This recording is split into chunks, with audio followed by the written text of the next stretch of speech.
ആരാണ് ഹബീബ്? കാരുണ്യത്തിന്റെ കരസ്പർശം കൊണ്ട് മാലോകരുടെ മനതലങ്ങളെ മദീനയിലേക്ക് മാടി വിളിച്ച ഹബീബ് മുഹമ്മദ് മുസ്തഫ. ആ പ്രവാചകര് പോലും മരണത്തിന്റെ മുന്നിൽ നിന്നുകൊണ്ട് തന്റെ പ്രിയപ്പെട്ട ഭാര്യയോട് പറയുകയാണ്, ആയിഷ ഇന്ന ലിൽ മൗതി ലസകറാത്ത്, മരണത്തിന് വല്ലാത്ത വേദനയാണ്.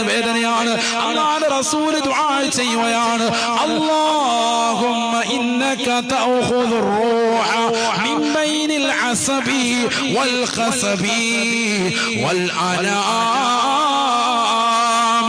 ഫഅഇന്നി അലാ സകറാത്തിൽ മൗത്ത്. അല്ലാഹുവേ, പടച്ച റബ്ബേ, നീ ആത്മാവിനെ പിടിക്കുന്നത് മനുഷ്യന്റെ വിരലുകളിലൂടെയാണ്.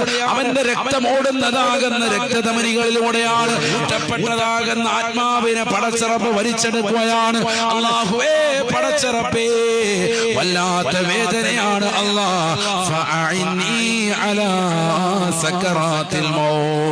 അല്ലാഹുവേ, എന്റെ മരണവേദനയൊന്ന് കുറച്ച് എന്നെ നീ സഹായിക്കണേ അല്ലാഹ്.